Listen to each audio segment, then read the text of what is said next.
Yes, guys. Good evening. I hope I'm audible and visible to all of you. So let's start. Let's not delay much. Mm, okay, people are there. So, guys, yeah, let me start. Let me share the screen, guys. Okay, so today's class is going to be very important and very, I'll say that one of the very crucial class because yesterday we have just learned about the basics of preclinical and early preclinical stages. But what we are going to discuss today is all clinical phases. All clinical phases, right? So, as per the tradition, before we go to that, so in this series, we have already discussed drug discovery and preclinical research. And today we are going to talk on clinical development of the drug. And I have some questions for you. So the first question here today is why, guys, I want your complete attention and focus here, and you have to reply. So you can start replying. The question is why might a phase 3 clinical trial fail even if the drug showed promises in phase 1 and phase 2? Yes. Okay, so the answer is B. Everyone is writing B. The drug fails to demonstrate the efficacy in a large and diverse population. Okay, guys, so I have a disclaimer for today. My hand is paining and it's not functioning well since yesterday night.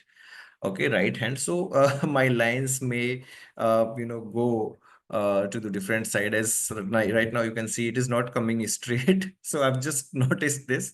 Okay, so you have to bear with that. Okay, so the answer here for the question is the drug fails to demonstrate efficacy in a large and diverse population because phase 1 and phase 2 are in the smaller number. Okay, phase 1 and phase 2 are in the smaller number of patients or the healthy volunteers that we are going to discuss. Okay, so this is not about because drug is not safe in animals.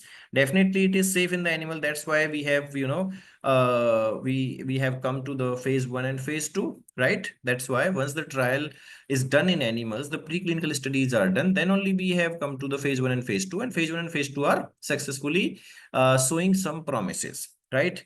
Then third is drug is too expensive to produce. That means it has been, I mean, drug is too expensive is not a matter because we have already started or initiated the clinical trials in human beings. Okay, so this condition will come in the earlier phase when we are buying the APC, or this condition will come at the point of time somewhere we are launching the drug to market.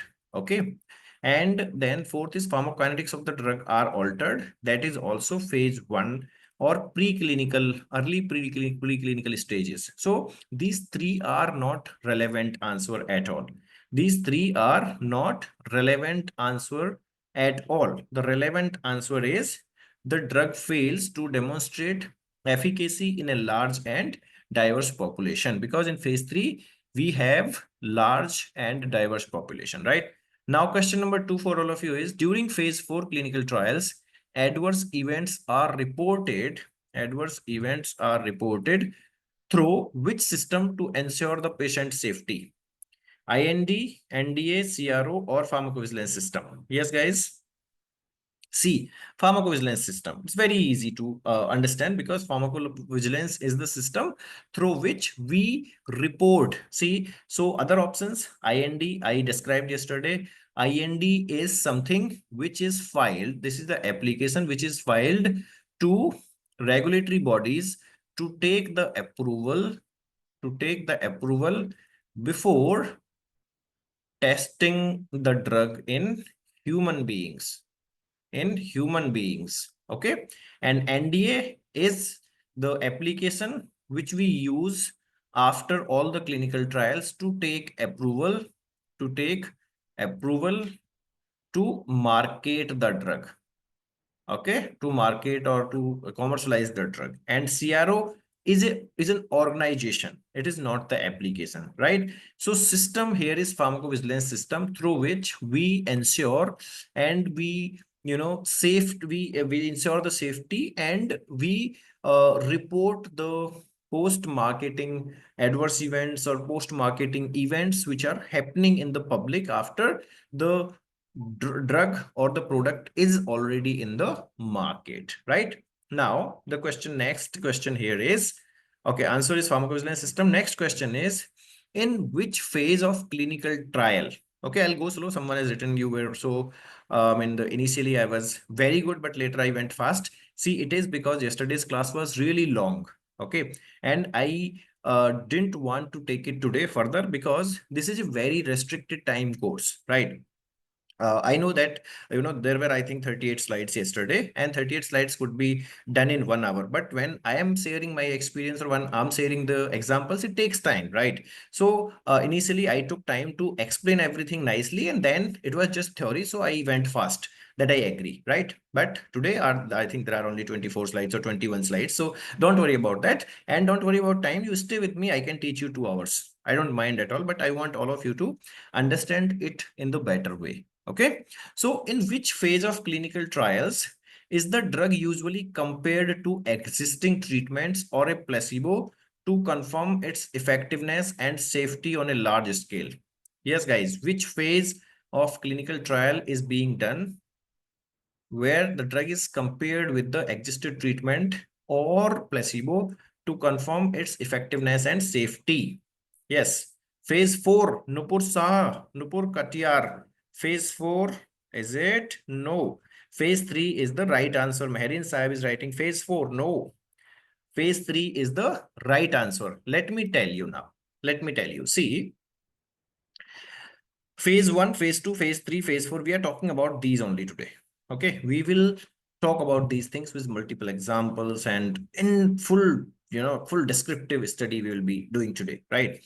So phase 1 is, first of all, phase 1 is doing, is being done in usually in healthy volunteers or healthy human beings, and rarely in patients.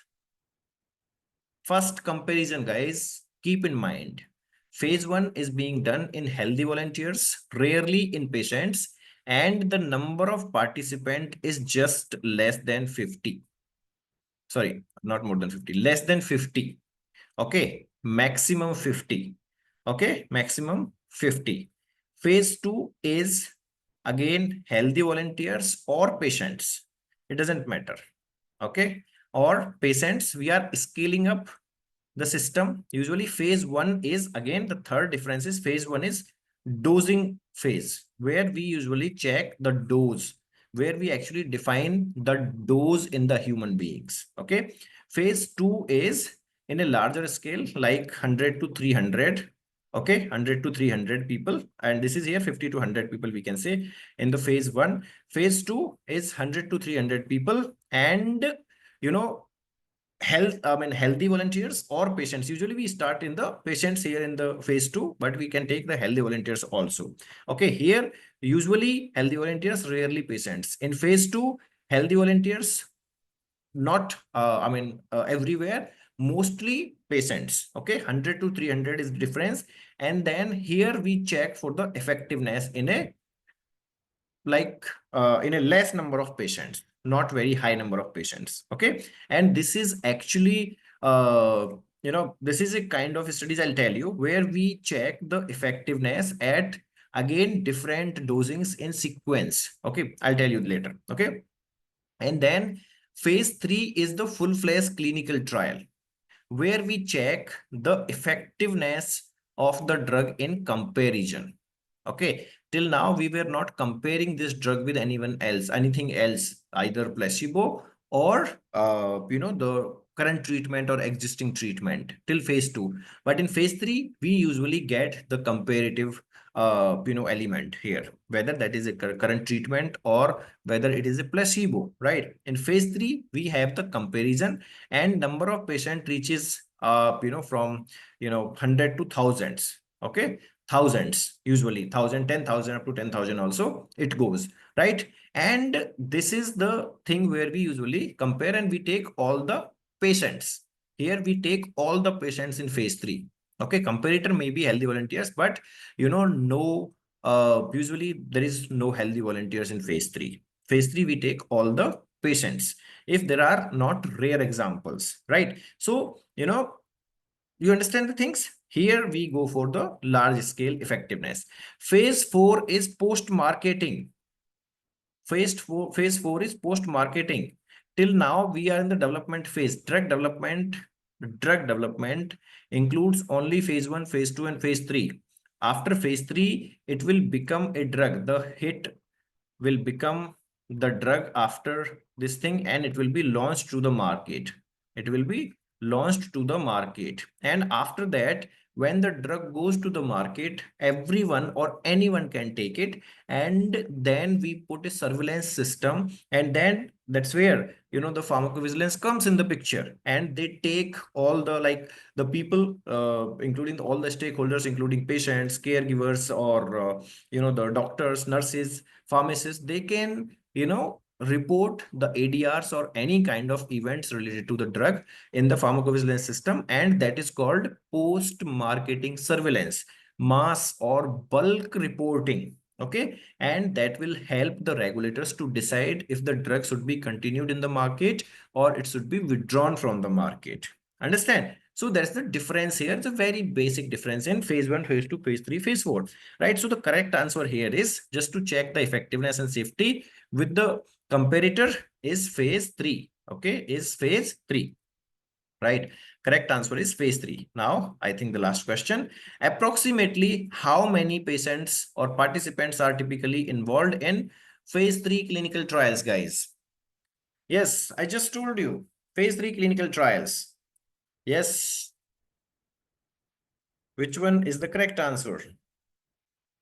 Again, the correct answer is C. Again, the correct answer is C. See, I just told you 10 to 50 is phase 1. I just told you.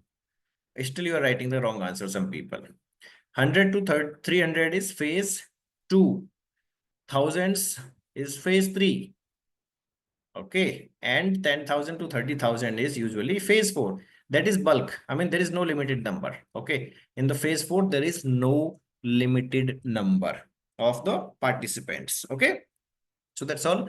Now we can go to the, I think, oh, there is one more question. No, there's no question. So now we can summarize the yesterday's class. So what we were discussing yesterday was, first thing, the preclinical studies across microdose to the full dose range, we check in vitro and in vivo, right?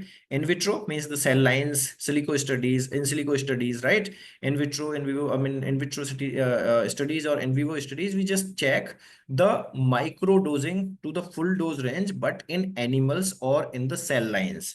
And then we go to, check the same thing, micro dose. I mean, till now it is called as dosing, but micro dosing in the animals. Okay, till now it is just a dose. Okay, till now in the preclinical studies it is just a dose. Okay, Sabha is writing a question here. Sir, I always get confused with the objectives of phases of clinical trials, especially when phase 0 is included. Can we take? Yes, definitely. Just wait. Today, your all the concepts will be cleared, Sabha. Okay, don't worry. So see here, till now, what we've studied is we have come up with a dose. We have come up with a dose in animals or in the cell lines. We have, in the preclinical studies, we come up with the dose. Right now we have dose. But when we test it through the clinical trials, we convert this dose into the therapeutic dose.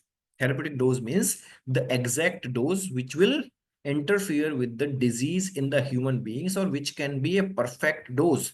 Some drugs are, carrying the same dose what is there in the preclinical studies, but in the clinical studies it gets, the real scenarios in the phase 1, phase 2, phase 3, and actually the correct dose or the exact dose which is needed or required comes, after the clinical trials. And you guys will be surprised that almost 15 to 20% of the drugs even come up with the wrong dose even after the clinical trials. Because when the drug goes to the market, when the drug goes to the public, that time it actually come up the current dose, whatever is decided through the clinical trials or preclinical studies, that comes with the conclusion that this dose is not correct.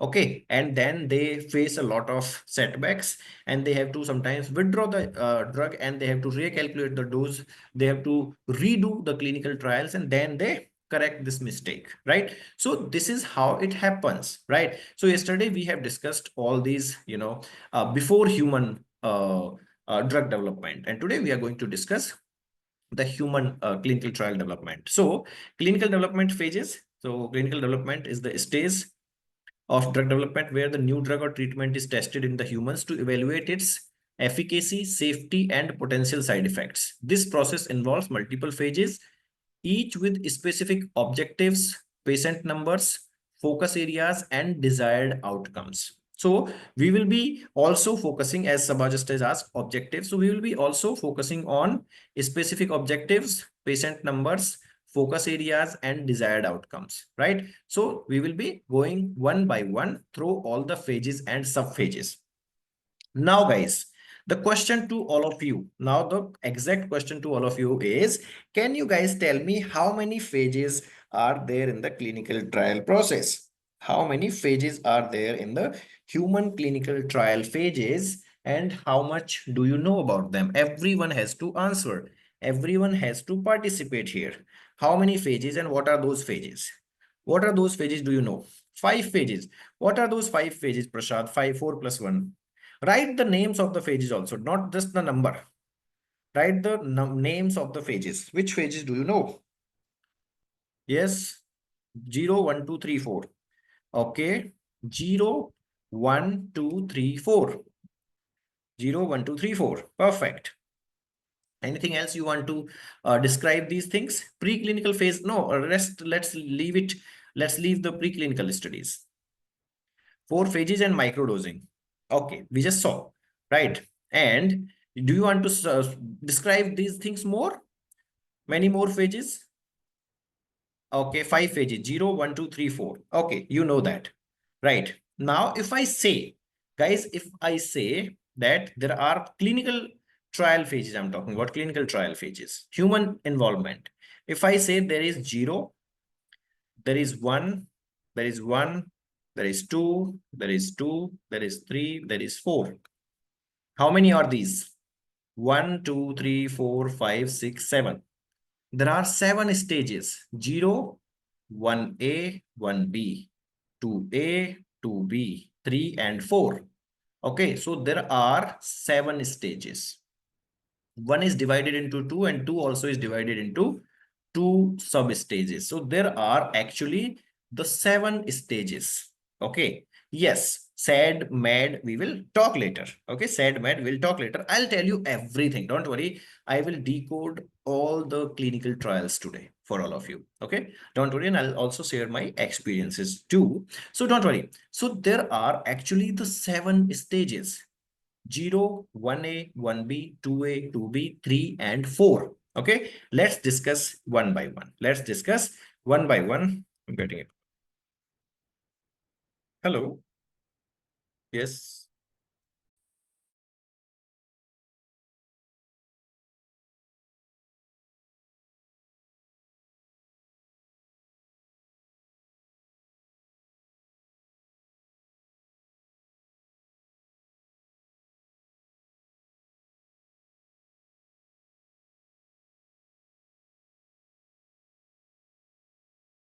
Yes, guys. So let's check one by one. Let's check here.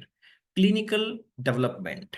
Okay. Clinical development, we call it. So first, all the laboratory part I told you yesterday, we discussed everything in the laboratories.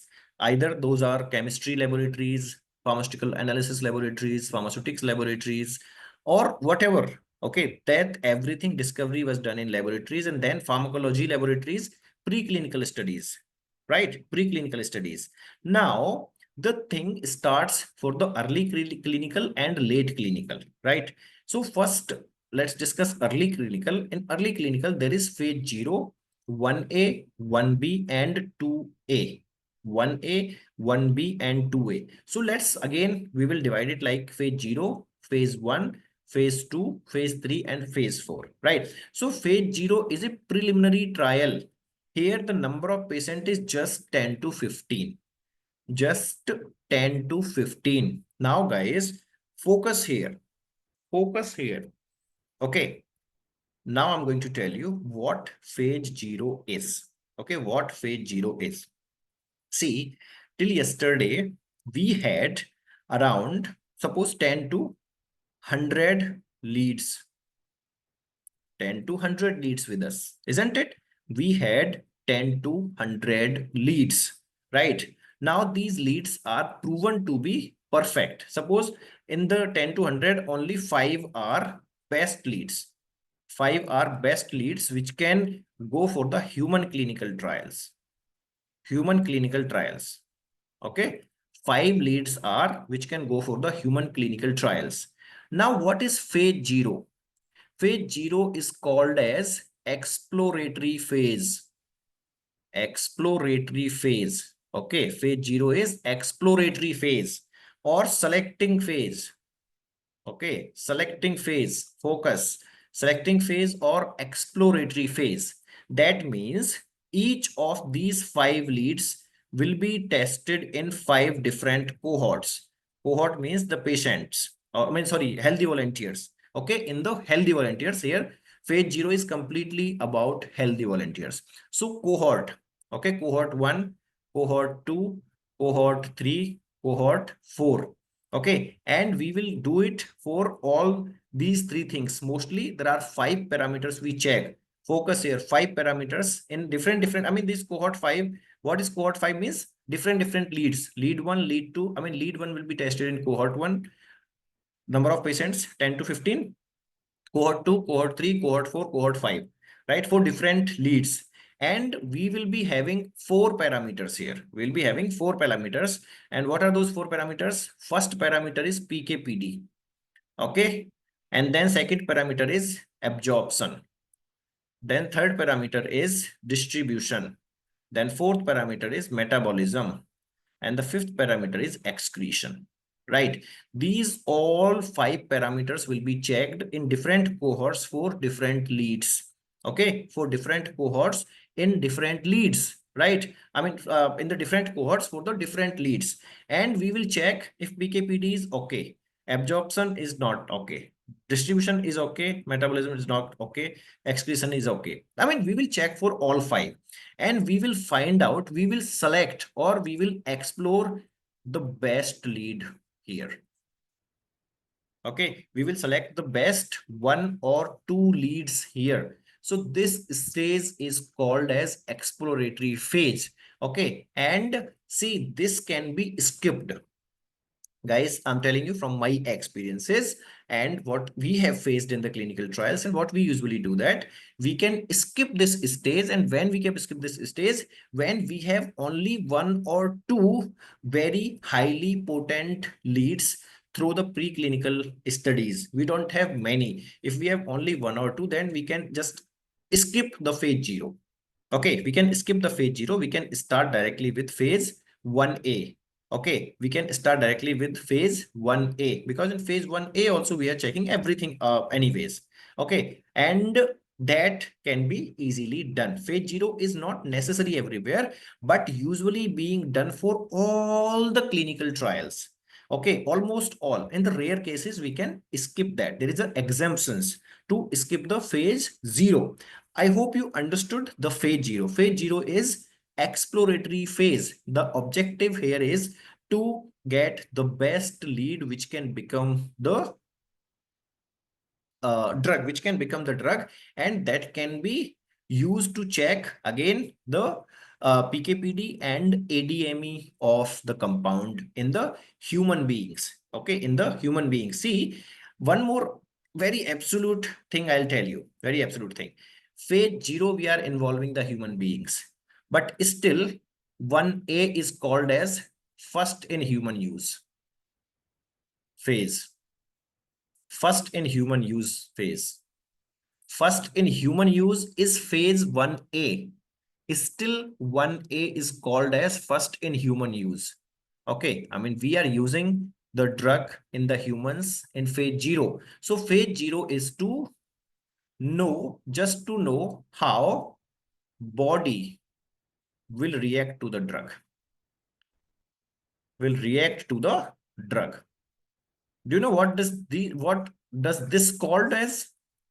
How body will react to the drug? This is called as pharmaco kinetics, and how the drug does to the body is called as pharmacodynamics, right? So here we are checking the PK. Mostly we are emphasizing on PK and PD both, right? But first thing is PK, pharmacokinetics, how the body is working or reacting with the drug. Phase 0. Okay, you understand the objective of phase 0? I hope you understood that. Okay, and we will be describing that in the next slides further even, right? So let's start with, and then we can understand slowly one by one. Okay, so phase 0.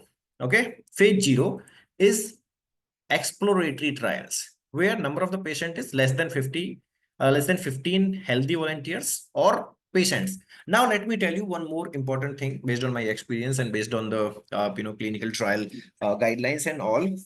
Where we use healthy volunteers, where we use the patients, usually in phase 0 and phase 1, we use healthy volunteers because we want to see the body reactions to the drug, PKPD, right? So we try healthy volunteers in these. But you will say, why patient also? It's written here.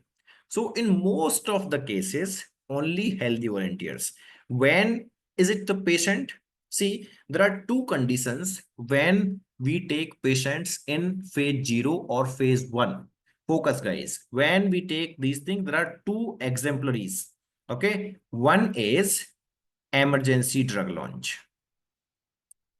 Emergency drug launch, like the vaccines, or two, or number two is when the cost of drug or compound is too high, okay, when the drug cost is too high, okay. And there is third also, when the side effects are also, side effect profile is very common. I mean, side effect profile is there, but the drug is necessary. Drug is very much necessary. Like, I'll give you an example. See, emergency drug launch example is Covishield, right? Example is Covishield or Covaxins or whatever we have seen recently in corona vaccines, right? Guys, let me tell you one thing. I'm sorry. I mean, I should not tell this here, but I'll tell you one thing here. You know, today only what happened with me is we are doing a research at our place. We are doing a research COVID vaccine induced SLE attacks, or like this systemic lupus erythematosus, like that is autoimmune. So COVID vaccines can induce that, or COVID vaccine can accelerate the symptoms, right? We were checking that. So this is a very big thing I'm telling you. This should not be exposed here. We are calling the patients, we are checking with them, like what vaccines did you take? Okay, and some patients are in the rural areas, they don't know how to check the vaccine, they don't know the dates, and they don't know which vaccine they have taken. So what we are doing, well, I mean, my research assistants, what they are doing is they are asking their numbers, and we are checking the list, we are checking the what we say their cards, the vaccine cards, okay, vaccine certificates. So my assistant has just called one Muslim girl. She is just 23, 24-year old. First, she called her and she was like, I don't know what vaccine I took. I don't know the dates and all. And, uh, we just, then she was like, my assistant asked her, like, can you please give us some times we can find out. I'll send you the, then she cut the call. Then she cut the call. Okay, you have to listen here, guys. She just cut the call. Then my assistant called her again. I gone on the call. Okay, I asked her, please tell me what happened exactly, why you're not telling us. And this is a very important thing because we want to correlate the vaccine and vaccine induced, symptoms acceleration in, SLE. And so she told us that, sir, I did not take any vaccine. But by the time we would have checked her, we could have checked her certificate. I told her, your vaccine, you have taken the Covishield, right?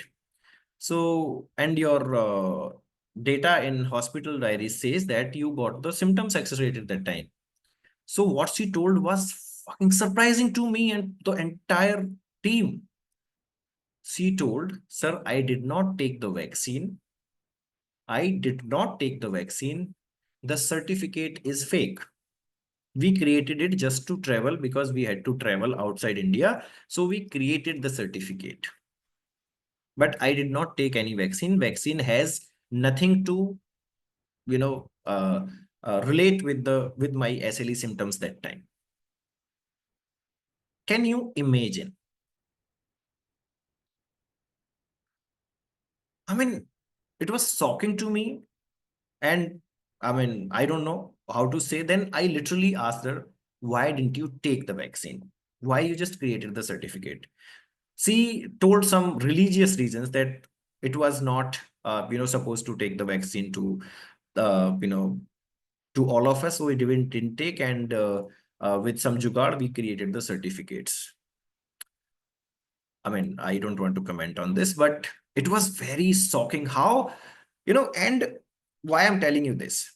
At the end, at the end, the government, if they want to release the data, they will all, have such data where people, I mean, people are showing that they have taken the vaccine, and maybe such people, I'm telling you guys, maybe such people have got some other diseases, and that blame will go to the vaccine. And even they did not take the vaccine at all, but documented. I don't know what kind of, religious feelings they have or the people have about the medical science. I'm not sure. You guys are pharmacists. You guys are from the medical side. You guys can decide better than me. I'm not nowhere to judge, right? But this is shocking as a researcher to me. This is like, damn. I was surprised completely. This is today's incident. Like how the data will go and how the data will come out.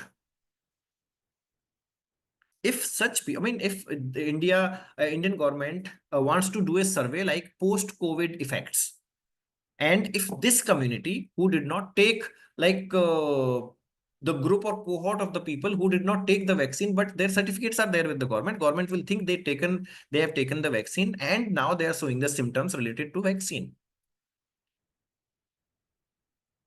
This will be a disastrous research.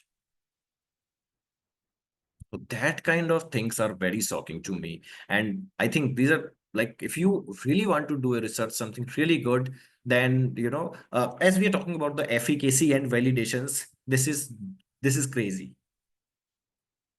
And I am very, very sure that this girl was very brave to tell us the truth.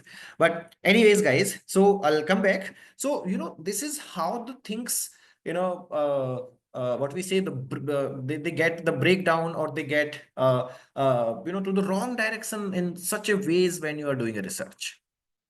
Okay, and this can impact the whole clinical trial. This can impact the whole outcome. This can impact the whole, side effect profile of the drug. This can take the billions of the investment of the person who is behind, getting these drugs to the society. Or maybe the society will not get something good because of certain experiences, because the people will not, people will start something and they will not get the desired results.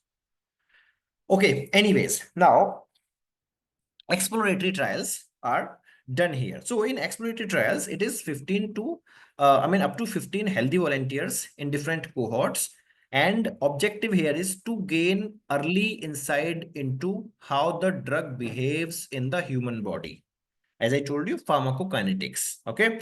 Focus areas, pharmacokinetics and pharmacodynamics of a drug in very low or subtherapeutic doses. Very low or subtherapeutic doses. We don't give the high dose or we don't give the increased dose here in exploratory trials. Okay. We just give certain, very small dose which has come from the animal modeling or which has come from the preclinical studies, right? So outcome here would be initial data on drug behavior, including absorption, distribution, metabolism, and excretion, and it helps to decide us whether to proceed for further testing or not. Whether to proceed with further testing or not. Exploratory phase. You can see here, exploratory phase. As I told you, there are multiple leads, okay? And these are the cohorts. Cohort for lead A, cohort for lead B, cohort for lead C, cohort for lead D, cohort for lead E. I mean, if there are 5 leads, okay? So this is the exploratory or compound screening, we call it. Selecting phase, okay? Compound screening or the exploratory phase. So here we check for the basket trial. We call it basket trial also. Basket trial with 10 to 15 patients.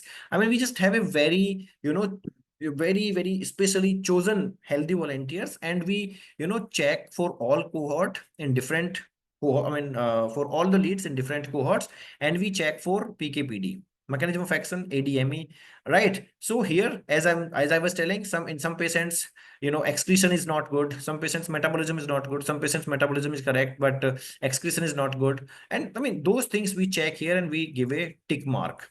Like, and then we select based on all the outcomes, all 5 parameters, we check which lead, should go further for the clinical trial. So phase 0 is this. I hope it is clear to you, Sabha. Sabha was asking this question. I hope you all understood what is phase 0, guys, here. You got it? Or do I need to explain it again?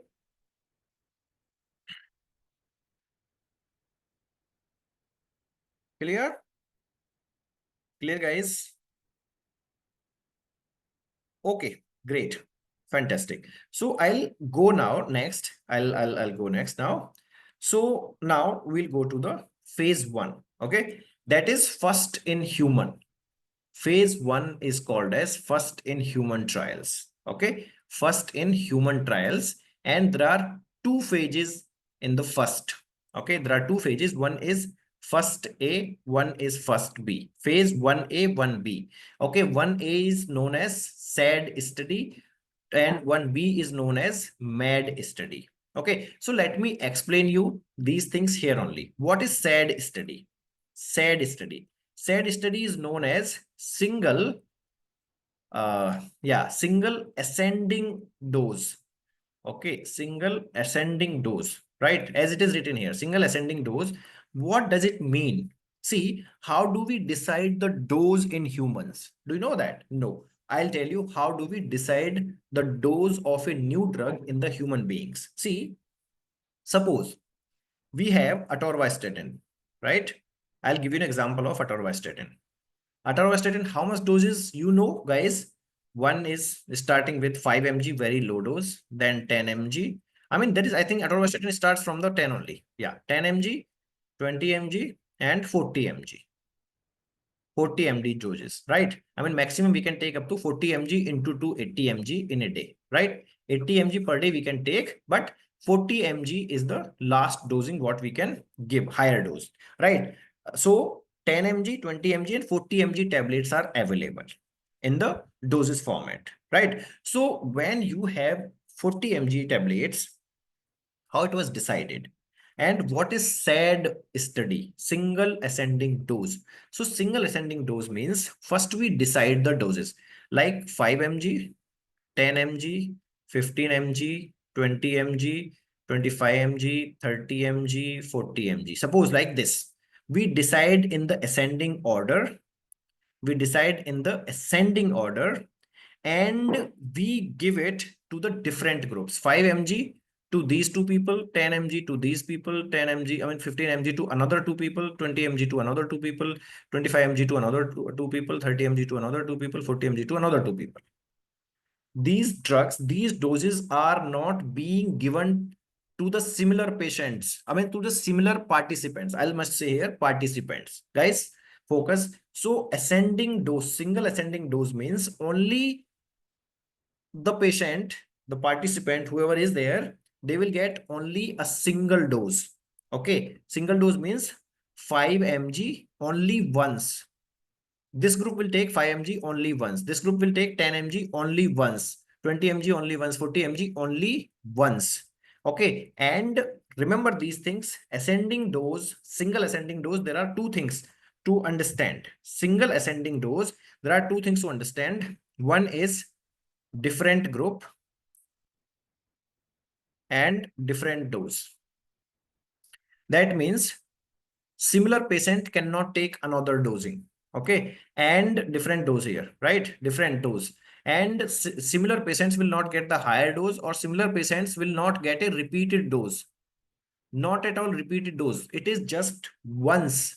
They will get once. One group will get just a single dose, and the number of patients is just 2 to 5 in a group, or maybe up to 50 in a group. That's all, to check the variety. Okay, up to 50 in a group. Single ascending dose means only single dose in a single group of participants. They will not get a repeated dose. They will not get any other dose. If they're getting 5 mg, they will get 5 mg once only, entire group. 10 mg, 10 mg, entire group once only. That is called single ascending dose, and that's how we check like which is the minimum tolerated dose and which is the maximum tolerated dose. Okay, I mean there is no minimum tolerating dose, but minimum effective dose. Okay, so through this phase 1A, guys, focus. Through the stage 1A or phase 1A, we check, we get minimum effective dose and maximum tolerated dose. Remember these two names. Okay, remember these two terms: tolerated dose. Minimum effective dose and maximum tolerated dose come with the phase 1A. Okay, come with the phase 1A, right? Maximum tolerated dose, actually, again, I mean, this is like to go to the maximum tolerated days here. Dose means we can see in a group like up to which the group can tolerate the single dose. Okay, single dose, not multiple doses, single dose. Okay, maximum, I mean maximum tolerated dose, single dose. Okay, single dose we are talking about. 1A is all about single dose in a single group. Understood? Said single ascending dosing. Okay, now I'll tell you what is 1B, multiple ascending doses. See, so here are the group. There are the 5 people in one group, group 1. There are 5 people in group 2, right? So here usually don't have multiple groups. Okay, here we have the groups. If multiple groups, not that, what we do is first we will give 5 mg, then 10 mg, then 15 mg, then 20 mg. One approach is this: we will just give the higher doses. We will give the higher doses. This is one approach. In 1B also, there are two approaches.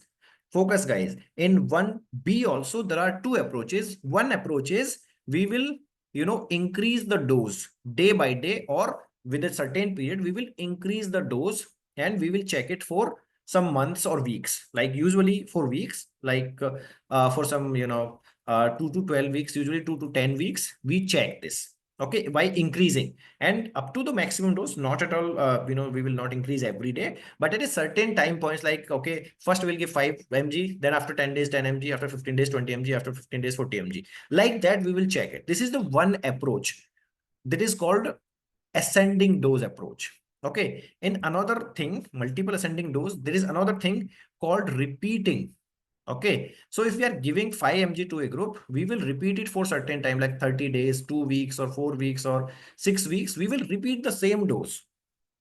Okay, so now what we are doing here is we are checking the tolerability, or we are checking the toxicity, or we are checking the side effect profile if the patient gets on increasing the dose, I mean tapered dose, or in the repeated dose, because it is not like the patient will take only one dose of atorvastatin. Patient will not take 40 mg and he will be corrected. Not at all. He has to take 40 mg daily for for a year, 6 months, or 2 years, right? Or the patient has to maybe increase first 5 mg after 1 year to 10 mg after 2 years. If the cholesterols are not getting down, 40 mg he may take, right? So in the first B, in the phase 1B, we check that. In 1A, very clear. You guys must be very clear when I'm asking what is phase 0, what is phase 1, what is phase 1A, 1B. You should be very, very clear. So phase 0 was exploratory phase, where we are checking for the best lead. Objective is to find the best lead with 5 aspects of PKPD. Phase 1A is single ascending dose. Like we are giving the single dose in single dose in ascending parts, like five in the different groups, different doses in different groups, but only single dose, right? And then 1B is multiple ascending dose. There are two approaches. One is increasing the dose, and second is repeating the dose. So increasing the dose or repeating the dose, we have the outcomes. Like in the increasing the dose, we are checking if when the patient has to take in the tapered form for multiple for the increased doses, so we can check the toxicity at that time. In that situations, and side effect profile in that situations, right? And PKPD also, PKPD will go throughout now in the clinical trials and in that situations. And then in the repeating also, because patient has to take the drug for multiple times, multiple days, multiple weeks or months. In that case also, we check on the repeated part. So these two phases in the one also are very, very clear. Let's see.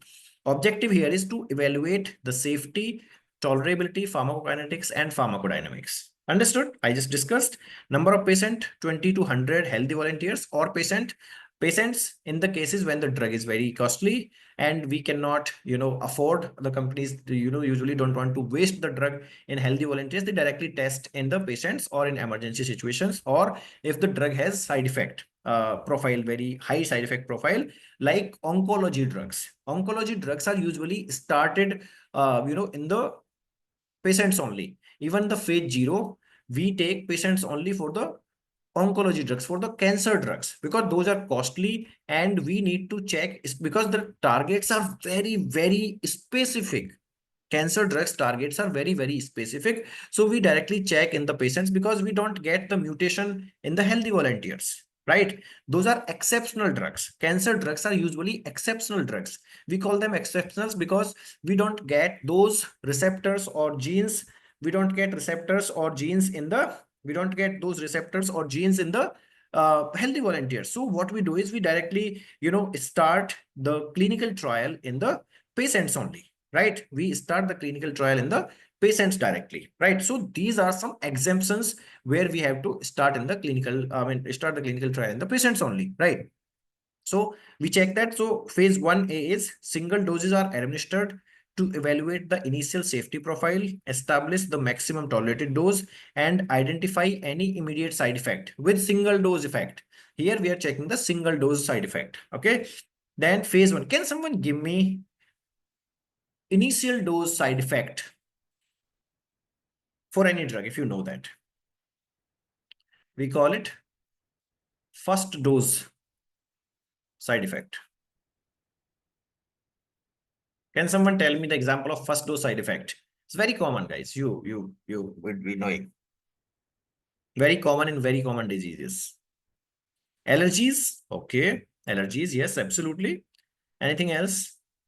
Nausea. Okay. Dizziness. Okay. In which case? You have to give me the examples also. Penicillin anaphylaxis. Okay. Yes. I'll give you the very simple example. Okay. I'll give you the very simple example. See, there are the high chances of hypoglycemia with OHAs, any OHAs. That's why we start with lower dose. We start with low dose. Hypertensive drugs can cause ACE inhibitors, any ACE inhibitors. If you are giving the intermediate dose or high dose, initially it can cause hypotension, right?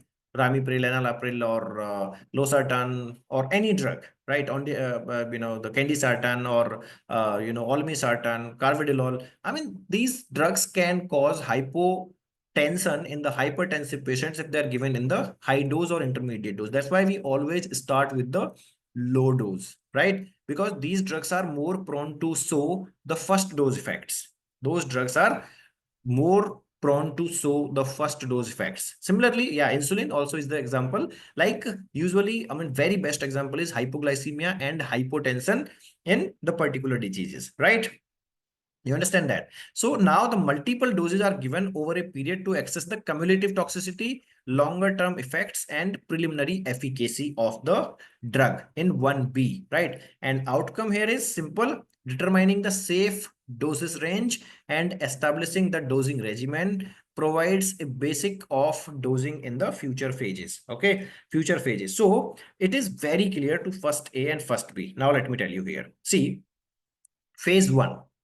Phase 1A. Now we're talking about phase 1A deeply. Ascending dose, single ascending dose. Objective is to determine the safety, tolerability, and initial pharmacokinetics of a drug after single dose. Here, the keyword is single dose. Single dose. So, method is in said studies, a small group of healthy volunteers or patients receive a single dose of the drug and dose is increased in subsequent groups, not in the same group. Subsequent groups. As I told you, every dose increased will be given to the different group. Single dose in different groups. Okay. And then what is the procedure? A low initial dose is administered to the first group, then volunteers are monitored for any adverse event. Only single dose. If the drug is well tolerated, a new group is given a higher dose, right? So first 5 mg, if it is tolerated, then new group with 10 mg, then new group with 15 mg, 20 mg. So we check up to maximum tolerated dose. Maximum tolerated dose. This is the single ascending dose. Simple agenda, simple objective, and very simple method. Very simple method. I hope you understood that. Focus areas: safety and tolerability. Close watch for any side effects associated with the single dose. Basic pharmacokinetics, absorption. We check ADME everywhere now, right? Establishing initial dose range, right? Two doses I told you, very simple. In the 1A, you have to focus on two terms. You have to remember two terms: minimum effective dose and maximum tolerated dose, right? And what is the outcome of this single ascending dose? Provides data on the drug's immediate safety profile after first dose and initial PK characteristics, which help in designing the MAD study. Okay, after SAD, we will design the MAD studies. Selection criteria for patient selection. That we also can say here, but you are asking me or you are telling me, Nupur, tell me. I mean, I didn't understand your question. You're asking me or just giving a statement here. Okay, so this is single ascending dose phase 1A. Okay, then phase 2, phase 1B. Okay, in the one only, phase 1B, multiple ascending doses. Objective is again to assess the safety, tolerability, and pharmacokinetics and pharmacodynamics of a repeating dose over a specific period. Repeated dosing, that time single dosing, now repeated dosing over a specific period. Method in med studies, volunteers receive multiple doses of a drug over days or weeks to study its effect with continuous or repeated exposure. So two things, two key terms here to remember: repeated doses, continuous or repeated exposure to the drug. Dosing procedure is groups are given the drug at low repeated doses and the dose is gradually increased with each group. Similarly to SAD, but with multiple doses, with multiple repeated doses. Okay, here researchers monitor for the cumulative effects, side effects, and any changes in PK as the drug concentration build up in the body. Look at this in the, so see, when we were giving just single dose there was nothing, but when we are giving multiple dose, definitely the drug concentration in the body will be increased and that can cause the cumulative effects like toxicity. And also we check that part here. Okay, we check that part here. Sir, dose is increased in another new group but not in the same group for SAD studies. Yeah, So here is, there are two approaches as I told you in the med studies. One is in the same group, we can check for one dose for some time and then we can increase, or we can check in the subsequent group. Like first we are giving 5 mg in one group and we are giving the repeated dose. If no side effects, then in the next group also we can check 10 mg and we can go for the 15 mg with another group. So there are two approaches. As I told you, there are two approaches. Either in the similar patients or in the another patient in the different groups, we can get these two approaches, no problem at all. We usually get these two approaches. If we are having, see why and when we should take these approaches. Approach one is like 5 mg for 10 days, then we increase for 10 mg for next 10 days in certain groups where you don't have many patients similarly. Okay, many similar patients, you don't get many patients, you don't have a good number of patients, like for such diseases, like for the rare diseases or orphan diseases, or maybe like autoimmune diseases. When we don't have the good number of patients, we repeat in the same patients or same groups. When we don't have many volunteers, we just check in the same groups with the gradually increased doses. Okay, but when we have a lot of patients, lot of participant, we go for approach 2. Like in one group we give 5 mg, or I mean the lower dose, and then we increase the dose in the different groups. Okay, so here we can apply any approach in the 1B. Okay, focus areas: safety and tolerability with repeated dose, particularly to see if the adverse event increase with accumulation. Pharmacokinetics and pharmacodynamics, definitely. Outcome: it provides a more comprehensive understanding of a drug's safety, tolerability, and effect over a longer duration. Or we can get the clear picture to go for phase 2 now. Okay, understand? So this is phase 1. So did you guys understand phase 0 and phase 1A and 1B, or any questions till now? Guys, let me know if you have any questions. Yes, please.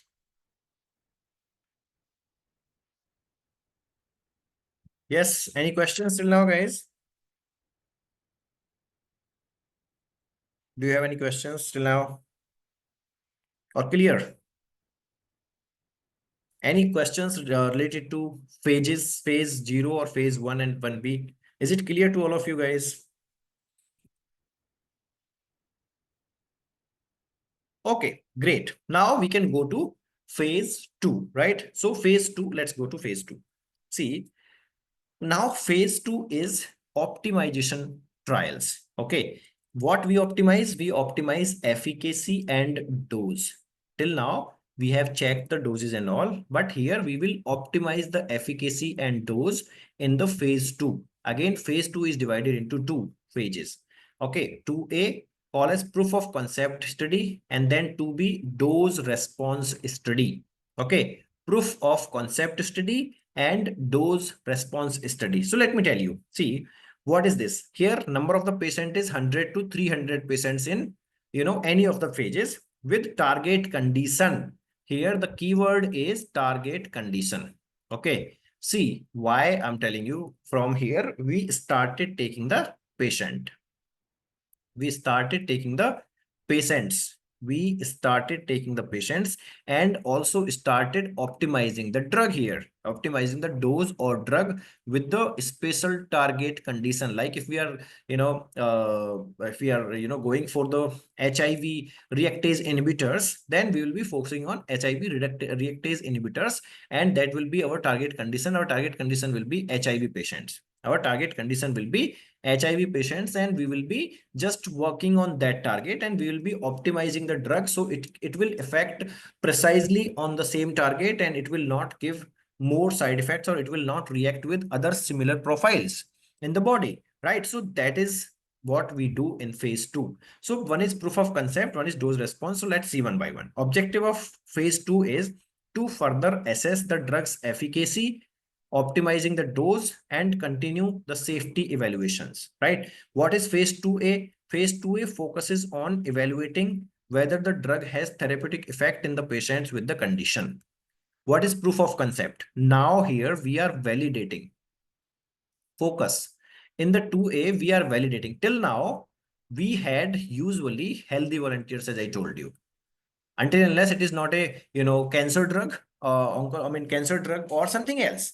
Until and unless we don't have a cancer drug or something else, we until the phase 0, phase 1, 1A, 1B, we just go for the dosing, right? We can say those are dosing and lead optimization. But here, now we are checking with the specific condition. If the drug what we have chosen for the cancer, which was showing the promises, in preclinical, early preclinical trials, early preclinical studies, or in the 1A and 1B, now if it will actually work on the target, if it will actually work in the patients, right? So that we will check in the proof of concept studies. Every phase has a specific objective. Okay, so in 2A we check if the drug will work in the condition, if the drug will work in the disease. So we will check the therapeutic effect. Till now we were checking the therapeutic effect but on the receptors, but here actually we are using the drug and we are checking the drug's efficacy in the condition. Okay, so 2A is evaluating the drug's therapeutic effect in the patients with conditions. 2B is we are now testing the different doses to establish the most effective and safest dose in the patients, to study the side effects and efficacy in the patients with condition. Okay, so very specific objectives. 2A here is just to check the therapeutic effect if the drug is working in the condition or not, working in the patients with condition or not. Okay, phase 2B is now if it is checked that it is working, it is perfectly fine in this condition. Now we will check to get the perfect dose, to establish the exact dose for this condition. Now we are establishing the correct, effective, safest dose for the particular condition. Understand? So let me tell you with one example, right? See, let's take an example of metformin. Let's take an example of metformin. Right. So metformin, when they have started, they checked it in the preclinical studies, they found 500 mg to 1000 mg is safest. 1000 mg is safest. Okay. Or in preclinical studies, they found that 250 mg is perfect, not 500, 2000. Let me create it again so it will not be confusing. Metformin. Okay. Metformin, so see, they found in the animals 250 mg of metformin is okay to tackle the high blood sugars. Okay. Now they went to the phase 0, right? In phase 0, they found metformin is okay in humans. Metformin is okay in humans. Okay, what dose? 250 mg dose, right? 250 mg dose of metformin. So here the thing was not dose. The target was not to check the dose, but target was to check if the drug is okay or the body is okay with metformin. So 250 gram, 250 mg, 250 mg of metformin is okay with the humans in 0. Then 1A, they checked 250 mg to, suppose 2000 mg, which one is the minimum effective dose. So minimum effective dose they found is 500 mg, and maximum tolerated dose is 2000 mg per day, 2 gram per day we can give up to, right? In the phase 1B and 1A. 1A, we got this. And now in B, we checked 500 mg in multiple repeated doses, if it can cause, the toxicity, or if it can create anything, or 2000 mg can create toxicity and something. So 2000 mg found to be toxic if we are giving continuously for many days. So the best, dose, what they, actually here they found the 500 to 2000 mg can be given on the repeated dose and all the things in the limited number of the patient. Now it comes to the phase 2. So in phase 2, what they have checked is, now it was checked in diabetes. It was checked in diabetes correctly. Okay, in diabetes, okay, 500 to 200, 2000 dose is okay. 2000 mg per day dose is okay, right? But now, okay, in diabetes, now we have to check the correct dose. So in the 2B, we checked multiple doses and we found that 500 to 1000 mg is the most safest dose. Most safest dose. Okay. So you must have seen that there is either given 500 mg twice or 850 mg per day or 1000 mg in two doses, 500 mg, 500 mg. 500 mg once daily, 850 mg once daily, or 500 mg twice daily is the most safest dose of metformin, right? So how the doses have been changed in the course of action, in the course of different phases, from phase preclinical to 0 and 0 to 1A, 1A to 1B, and then 1A, then 2A and 2B. So that after 2B, they found that most potent and safest drug dose for metformin is 500 mg to 1000 mg. Okay, this can be given either 500 mg once daily or 850 mg once daily or 1000 mg in two divided doses for the most safest and effective doses. Now, let me tell you guys my experiences. You all know this. We are talking about metformin here, right? I'm giving you the example of metformin, right? We are giving the example in, oh, Nupur, I think you have missed that. You have joined late. I have described 1B and 2B. Okay, so 1B and 2B, I'll come to that. Okay, so now let me tell you first that what I was supposed to tell you. Metformin, see, till phase 1, phase 2. Suppose the duration and the number of patients in phase 0, 15 to 20 or up to 15, phase 1, total up to 100, in phase 2, total up to suppose 300. We check the metformin up to 1 year, suppose. We checked the metformin, suppose 2000 mg for 1 year in 300 patients. We checked up to phase 2, right? There is nothing. Everything is perfectly fine. Everything is perfectly fine. Metformin is launched. Metformin is one of the best drug for diabetes, for the hyperglycemia. Best drug, right? But if you look at post-marketing, I'm not telling you the post-marketing phase here, but if you look at the post-marketing status, metformin from 1000 to 2000 mg per day, anything for at least 4 years. For at least 4 years, more than 50% patients can get vitamin B12 deficiency anemia. You know that. So this has come after post-marketing when the patients took the metformin high dose for years. For years. Okay, this is the long-term side effect of metformin. This is the long-term, very long-term side effect of metformin. Okay, now I'll tell you the difference between 1B and 2B. So 1B was nothing but, we were giving the multiple doses, multiple repeating doses, okay, to check the toxicity related or effectiveness related to the repeated doses. Okay, because 1A was single dose ascending, 1B was multiple doses. Okay, multiple repeating dosing. But you are asking the difference between 1B and 2B. So 2B is dose response studies in human. 1B was mostly in the healthy volunteers. Okay, healthy volunteers. We got the dose in healthy volunteers, and in 2 we started in the patients. In the phase 2A, we started in the patients with target condition. In the patients with target condition, especially with target condition. Let me give you another example here. Okay, and we are optimizing the dose similar to like 1A and 1B. We are optimizing the dose here, but in the patients with target condition.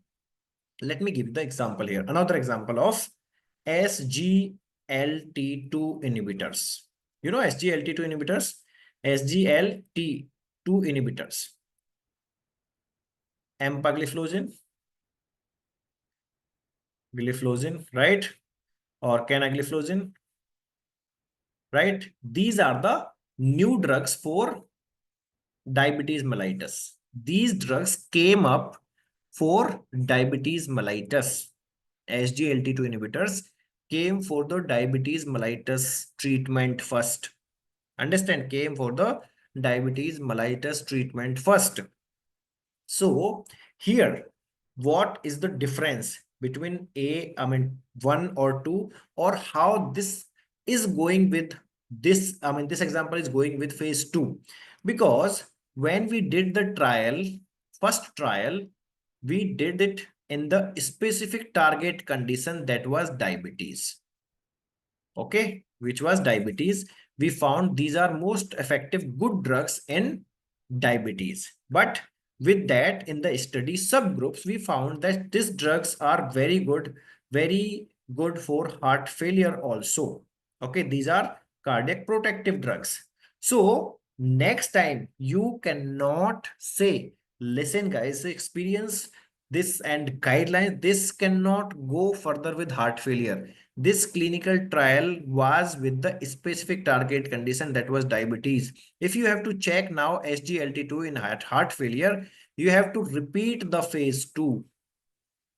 You have to repeat the phase 2 in the target condition heart failure. Okay, so that's why 2 is updated or upgraded phase with specific target condition. In 1A or 1B in phase 1, we did not have the specific target condition. That is the difference. Okay, so here proof of concept means we are checking the effectiveness of the drug in specific target condition, and then we are establishing the most effective and safest dose in target condition. Understand?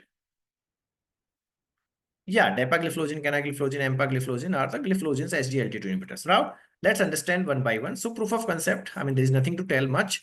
Objective, to provide an early indication for drugs effectiveness in treating the target condition, while continuing to evaluate the safety and tolerability. So everywhere we are checking the safety and tolerability. We are checking the tolerability and safety in disease conditions. Patient population typically involves 100 to 200 patients with the condition the drug is intended to treat. Then method, patients are given a set dose of the drug, often based on phase 1 findings, to observe the effect on the disease. Here we are checking the effectiveness of the drug in disease outcome. We provide the preliminary evidence that drug works for its intended purpose. Proof of concept means in the particular disease condition, intended purpose, laying the groundwork for more detailed investigation of doses in phase 2B. So phase 2 is dose establishment or dose response studies, right? First was proof of concept. 2A is proof of concept. 2B is dose response. So here we identify the optimal dose and dosing schedule by comparing the effectiveness and safety of various doses. Here we give various doses at various frequencies. The effect involvement 200 to 300 patients with target condition, right? Method, patients are randomly assigned to receive different doses of the drug, allowing researchers to observe the relationship between dose and response, both efficacy and side effects. Focus areas are dose response relationship, safety profile across the doses, monitoring the adverse effect and all, efficacy across the doses, determining whether the higher dose significantly increase the therapeutic effect or if a lower dose is sufficient. Understand, focus areas are if the higher dose is having the higher therapeutic effect or lower dose is sufficient. So that we check in the dose response studies. I hope you guys understood phase 1 and phase 2 also, right? So phase 0 was basket trial in 10 to 15 patients. Then in phase 1, safety and like single dose and multiple dose, we check into 20 to 100 healthy volunteers or patients. And phase 2, like up to 300 patients with selected indications. Here healthy volunteers or the patients, but here selected condition, selected indication. In phase 2 we are done with this. So did you guys understand now phase 1, 1A, 1B, and phase 2, 2A and 2B, right? So did you guys understand, or do you have any question? Is it clear to all of you, all doses guys? All the phases and dosing and all. Any questions? If any questions, please write.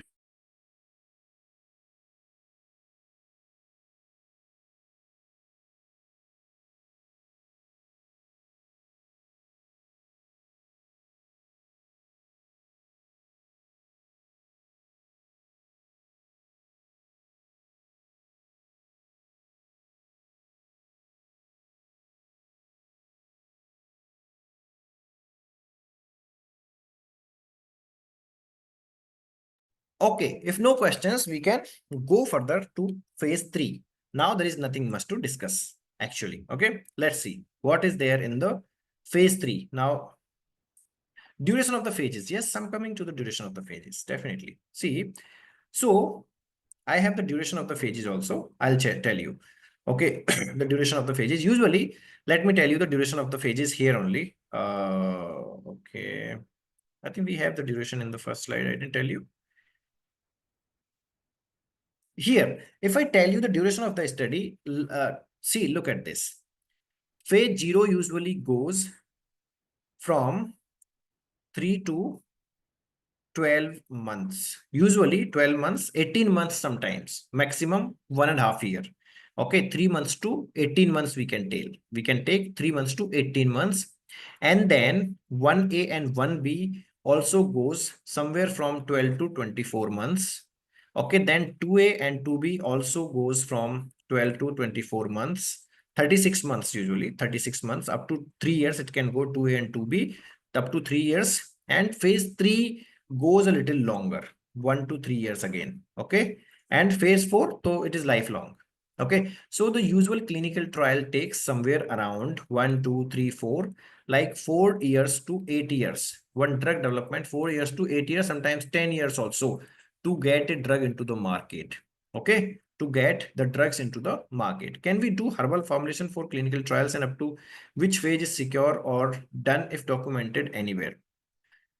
Can we do herbal formulations for clinical trials? Definitely. See, this is not about only the drugs, but all kind of formulations. Clinical development is like when your herbal formulation is secured in preclinical studies, then you can use it as the lead.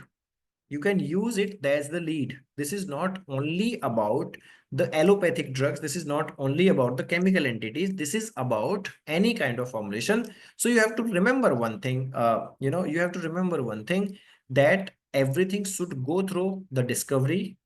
This everything should go through the preclinical stages in the animals or cell line. If it is effective, if it is effective, nicely, then you can go into the human, clinical trials. Then you can go into the human clinical trials. See, I have not come to the ethical part right now. I have not come to the regulatory part right now. I'm just telling you the process. And in the process, I think from the tomorrow's class, I'll be taking the regulatory part. How and at which stage, what kind of regulatory document is required, what kind of permissions are required, what kind of ethical approvals are required, that will be taking, I'll be taking by tomorrow. Okay, so right now discussion is on the clinical development or preclinical development, right? So it is, yes, it is for herbal things also. Okay, it is for the herbal medications also, right? So here now I'll come to the phase 3. Phase 3 is confirmatory or pivotal trials. Pivotal trials, why we call them pivotal trials or confirmatory trials is because here we have a large number of population, 1,000 to 3,000 patients with target condition, 1,000 to 3,000. What is the duration of phase 4? It is unlimited. Usually we get the data, 1, 2, 3, 4, 5 years, when, as I'm telling you about the metformin, maybe metformin can give the data in 10 years also. When we are taking the metformin continuously for 10 years, after 10 years it can give the data. But when we are talking about the vaccines, vaccine can give the data within a week or within a month also. The side effects of vaccines can come up in a week or in a month only. But the side effect, long-term side effect of metformin and some other drugs can come in the 10 years. So there is no specific duration for phase 4. Phase 4 is a continuous phase. Phase 4 is not run by anyone. Phase 4 is not a clinical trial. That is safety reporting by the patients, by the hospitals, by the caregivers. Anyone can report the ADRs or side effects. Okay, that is a safety. That is a safety reporting. That is a safety reporting. Post-marketing is not a clinical trial phase. Okay, post-marketing is not a clinical trial phase. That is a safety monitoring phase. Okay, that is a safety monitoring or pharmacovigilance phase. Okay, understand? Clinical trial phases are done at phase 3. Okay, so phase 4 is not a clinical trial. Phase 4 is a mass reporting or safety database report or safety reporting phase, pharmacovigilance phase. Okay, so here Confirmatory or pivotal trials. So there are multiple patients with the target condition to confirm the efficacy, monitor side effect, and compare the drug to existing treatment or a placebo. Here exactly till phase 2, we were just checking the effect of the drug in the human beings, right? But now we are checking the efficacy and comparing that with other existing treatments or the placebo. Here, we are giving a comparator. See, maybe the drug is effective, drug is showing the therapeutic effect in the human beings. But how to compare? We have to give a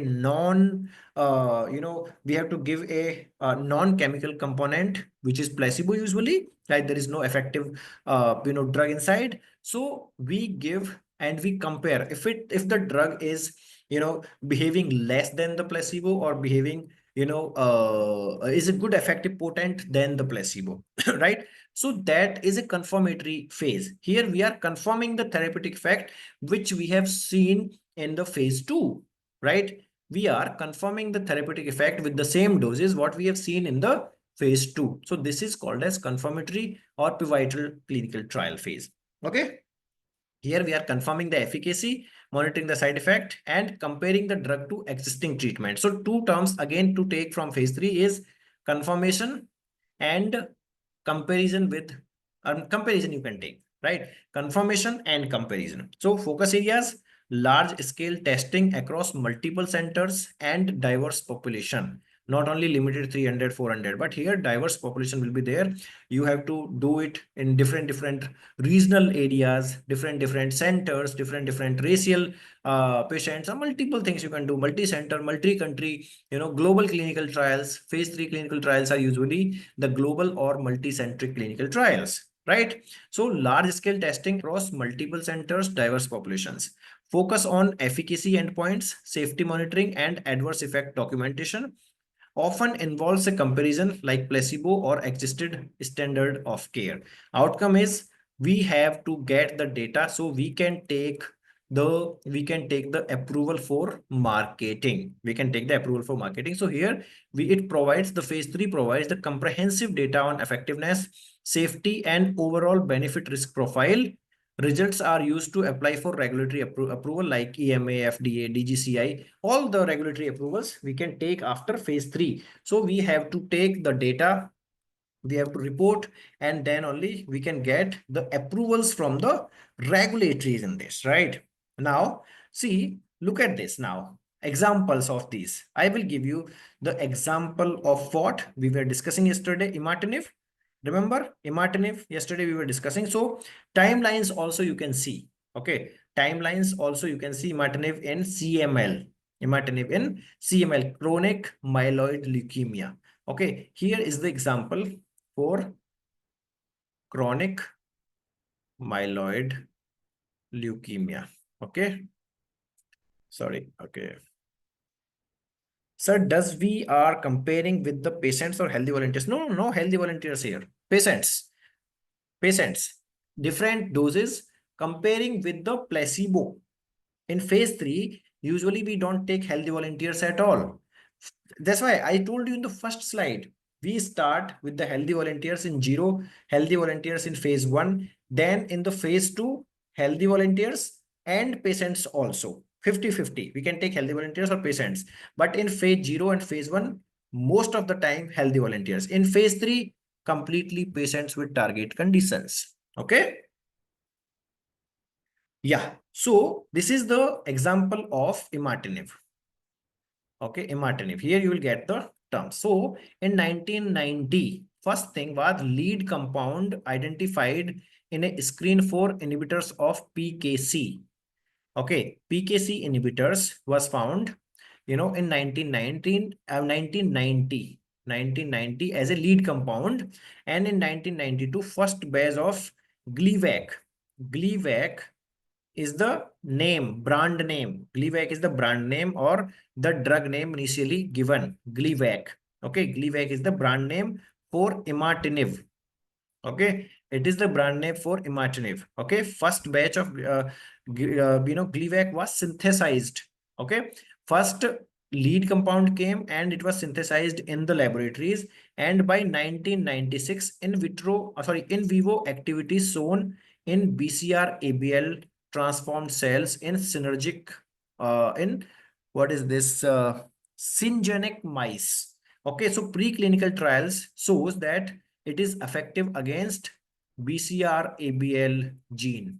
BCR-ABL gene. Okay, imatinib is responsive for BCR-ABL gene. So how much time? In 1990, it was just discovered as a compound, and then first batch was synthesized. Preclinical studies, I mean the early preclinical studies done by 1992, and then preclinical studies was done by 1996, 6 years. Then June 1996, first patient with CML treated.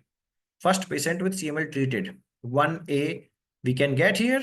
Then June 2000, after 2 years, phase 3 trials were initiated. So 2 years it took for imatinib to come into the phase 3. So 2 years they took in phase 1 and phase 2, right? And in that, like phase 2 was trial, I mean, phase 2 was in 1999, phase 3 in 2000.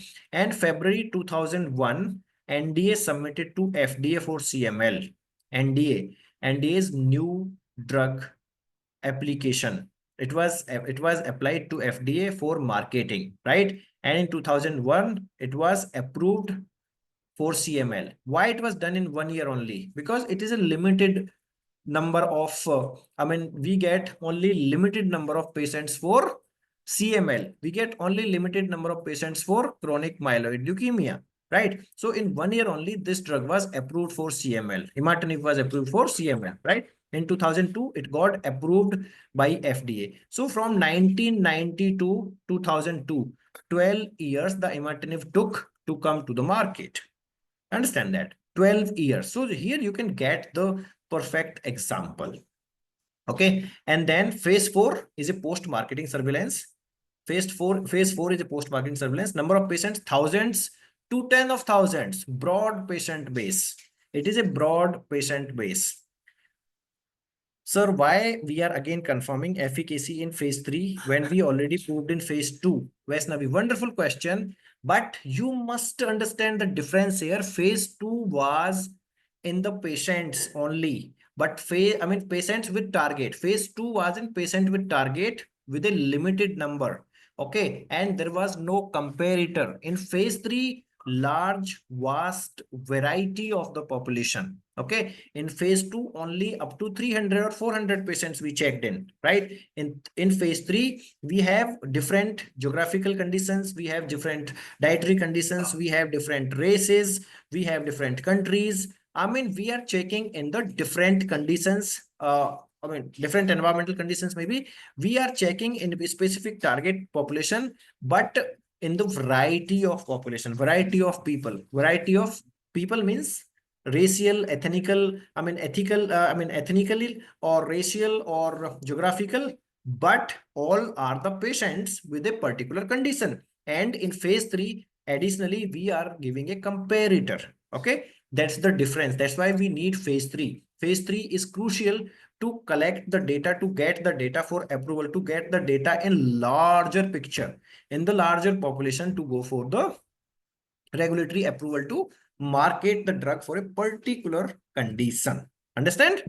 I hope it is clear. Then phase 4 is post-marketing. Once we get the approval from regulatories to market the drug, we go for, post-marketing surveillance. This is not a trial phase. This is not a trial phase. This is a post-marketing surveillance. The companies just surveillance the drug in the market for safety reporting. If suppose after 3 years, 1 year, 2 years, the patient gets any kind of side effects related to the drug, they can report it, and the companies make the reports on that. And then they decide if the patient, the drug should be continued or not. Right. So these are post-marketing surveillance, not a trial phase. Remember that this is not a trial phase. This is a post-marketing surveillance. That's all. Okay. Objective is just to monitor the drug's performance in the real world setting, gather the information on the long-term safety, and detect any rare or delayed side effect. Rare and delayed. See, I have kept very specific words so you can understand and make the difference in all the phases. Okay. Focus area. These are observational studies in diverse populations, including subgroups, children or elderly patients. Pharmacovigilance, systematic reporting of adverse effect and side effects, comparing the effectiveness studies against the other treatments. Like post-marketing surveillance means, I mean, the institutional studies as you do in the already marketed drug, right? Like that, you can do some studies, post-marketing surveillance studies, registries or other comparative studies, but post-marketing, these are called surveillance, not the clinical trials. Okay. Ongoing data collection that may result in changes of dosing recommendations, new safety warnings, or the withdrawal of the drug, right, can be done after post-marketing surveillance, right? So now this is about all four phases. This is about all four phases, guys, about the, you know, clinical development of the drug. This is the clinical development of a drug in four phases, right? Now, you have any questions, please ask me, because right now, next 10 or 15 minutes, I'll be taking you through the examples.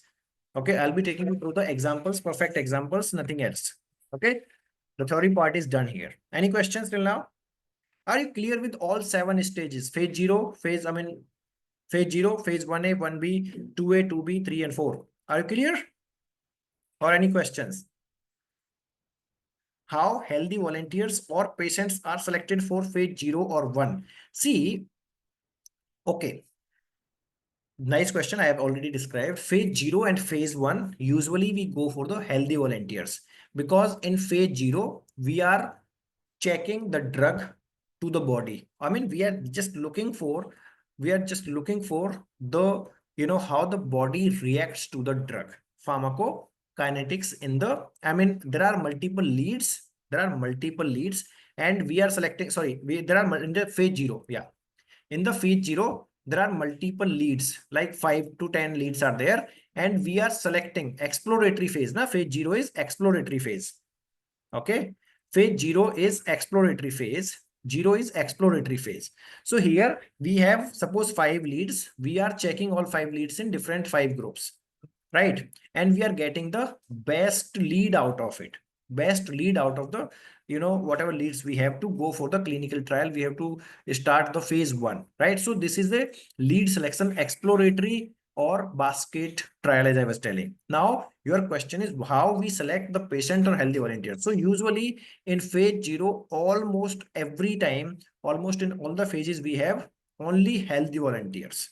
Okay, because we have to check the effect of a normal body on the drug or response of a normal body to the drug. But you are telling me why we are checking the patients also if we have to take the patient. See, as I told you, see, in case of specific populations like cancer drugs, in healthy volunteers, we cannot check the effect of a drug on gene or genetic mutations because it can cause more side effect or it can cause more damages, lifelong damages in such patients. So we directly check, even we start the phase 0 in the patients only, usually for the cancer drugs. Or when we have to fast track the things, then we don't take the healthy volunteers, we directly start the clinical trials in, if in certain pandemics and endemics, we don't take the patients, we just, I mean, we don't take the healthy volunteers, we take the patients only, right? Or when the drug is very costly and there are the chances that we have a very small amount of the drug and we cannot waste the drug,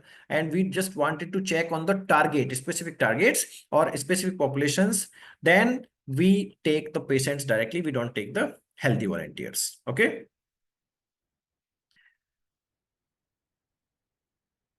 Is there any specific criteria for selection of participants in each phase? Yes, definitely. See, healthy volunteers means they should be out of any disease. They should not have any disease. But when we are selecting a patient, there are different criterias. There are different criterias based on the drug. Based on the drug. See, remember the first preclinical, early preclinical stage where we were targeting, where we had the target, we were identifying the target. So we select the patients based on the selected target. If we are selecting the patient, we are selecting based on the target selected, either that is protein, enzyme, or pathway. Okay, we are selecting the patients which are relevant patients with the target. But If we are going to the phase 3, then phase 3 is of course with the particular target, but we are comparing with another drug or the placebo. Same in the phase 2. Phase 2 now, I mean in the phase 1 there is no specific patients. I mean specific patients are there, but we are focusing mainly, see, in the phase 1 we are mainly focusing, if we are taking the patients, we are mainly focusing on the target. In the phase 2, in the phase 2 we are mainly focusing on the disease. See, now you'll not understand like this if I'm telling. Let me explain this to you. Sorry, let me explain this to you. The selection of the patient, phase 0. Okay, phase 0, if we are taking the patients, how we are selecting the patients to phase 0. Okay, see, I mean I'm not talking about healthy volunteers now. Usually phase 0 and phase 1 healthy volunteers. If you are taking the patients, how to select the patient? How to select the patients? Selecting the patient for phase 0 is, we are taking, okay, this in the preclinical studies or in the early preclinical studies, suppose there is RAS system. Okay, example, we have to target the RAS system. Okay, we have to target the RAS system. And if we are checking the drug, if we are checking the drug, suppose enalapril. Okay, you have to understand this, guys. Focus. If we are taking the drug enalapril here, enalapril is the testing drug here. Okay, if we are checking the enalapril, we are targeting RAS system. So we will take the patients in which the RAS system is major target for effectiveness of enalapril. So we just give the enalapril in the patients where the RAS system is damaged, or RAS system is not working properly. Okay, or RAS system is activating the ACE inhibitors, ACE inhibiting enzyme. I mean the ACE enzyme, right? Angiotensin converting enzyme in the RAS system. So we are focusing this. Okay, that could be hypertensive patients also.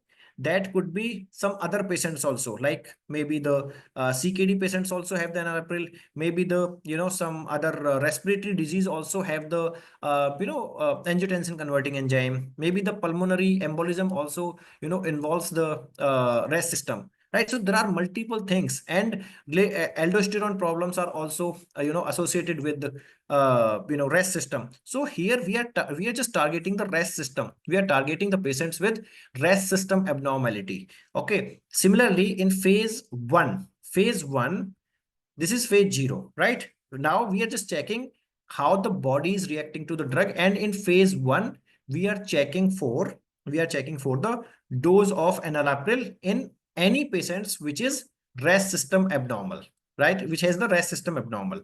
But when we are going to phase 2, we have to select a drug target. We have to select a disease target. Like REST system is fine.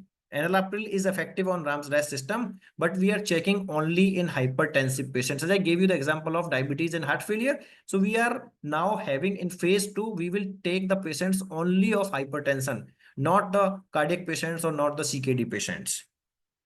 Understand, here the selection criteria will be specific to a particular disease.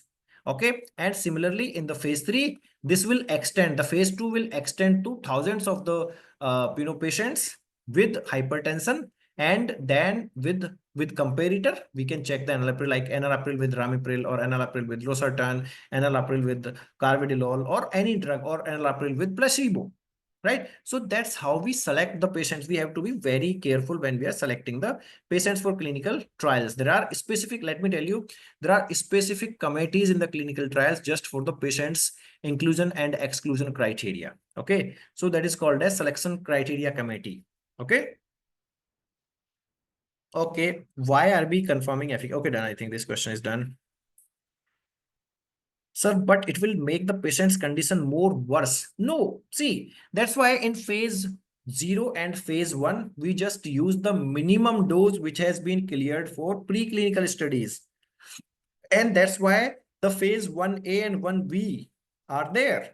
If we are using in the healthy volunteers or the patient, it will not make worse, because we are already validated the hint or the lead with target in the preclinical studies. So it will not worse. It may worse. Definitely, there are no, we don't have any, clue when we are doing it in the patients or in the human beings, but it is being proved in the non-healthy animals, or maybe in the cell lines, right? And in the phase 0, that's why we are giving in a very limited number of patients or healthy volunteers, like up to 15, right? And with a very low dose, and we are increasing the dose just to check that. So it may have the chance of worsening, but usually we are very careful. We are having the perfect strict monitoring in these phases. Okay.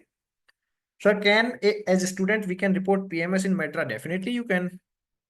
Sir, some drugs are used for different purposes than for what it found, like minoxidil used for hair growth, whether it need to undergo clinical trials again, or it is used for different purposes. See, it is not like that minoxidil is not being checked for hair, hair growth, or for, these purposes. Minoxidil has been checked for these purposes also. Okay, so there is not many evidences. There is no conclusive evidences, but it does not mean that minoxidil has not gone through the clinical trials for this. Okay, and this is, if they are using, that is completely unethical way. And there are the things, usually minoxidil is, see, there are two things. Again, your question is very good question. So there are again two things. One is FDA approved, one is non-FDA approved indications. You understand that one is FDA approved indication, one is non-FDA approved indications. So minoxidil used for hair growth, hair growth is non-FDA indication, non-FDA approved indication. Like, see, the thrombolytic drugs, like, you have the thrombolytic, many drugs are there, urokinase, or streptokinase and all. So these drugs are all thrombolytics, but one is FDA approved for stroke, one is FDA approved for myocardial infarction, one is FDA approved for some other reasons, right? All are having the same pathway, same mechanism of action. The target was same, the pathway was same, but indications are different, right? So some are FDA approved indications, some are not FDA approved indications. Dr. Anil Kumar has clinical studies carried in India or somewhere else other than India, and which regulations are followed? Tomorrow's question. This is for tomorrow's class. Okay, we are talking about regulatory only tomorrow. Okay. Yes, definitely we'll talk. How to select initial dose of drug for clinical studies based on the preclinical studies. Based on the preclinical studies, we choose in 1A. As we are telling, the dose is 1A single dose, then 1B repeated dose, right? So we check based on the preclinical dose. As I given you the example initially, metformin, like suppose 250 mg was validated for hyperglycemia in animals. Then in the first dose, to check, as if you remember, I told you two terms: minimum effective dose or maximum tolerated dose. That can be checked in phase 1A, and I mean in phase 1A, these two terms come in the picture: minimum effective dose and maximum tolerated dose, right? So usually we start with the dose whatever is proved in the preclinical studies, and that we carry forward in the clinical studies. How to design the post-market surveillance form, what should we include? Ma'am, that I can tell you in the next class, because that is a big question. That question includes multiple variables and a lot of things. I will definitely tell you tomorrow. We'll get a little gap for 10 minutes or little extra class for 10 minutes. Initially, I'll tell you this, like what are the questions we can include. See, there are multiple types of study. Let me tell you a bit. There are multiple types of studies, observational studies. It could be a cross-sectional study, it could be a registry, or it could be another case control study, whatever you want. I mean, the post-marketing surveillance, usually we go for the registry studies, right? We go for the registry studies, long-term follow-up studies, and in that we collect all type of data, like from when to when the patient was taking this drug, what were the indications the patient was taking this drug, and what were the investigations, what was the exact reason, what was the severity, what were the other factors, like underlying causes, or the comorbidities. We have a lot of things to discuss in that part. We have a lot of things to discuss, right? So we can discuss in in details, or you can connect with me, so everyone will get whatever they are now supposed to get in these classes, because this is totally different story. Okay, I can tell you, or I can tell in the 10 minutes tomorrow also. Okay, don't worry, ma'am. I am Sweta. Will tell you this. This is a very simple thing. Design of the question is very simple.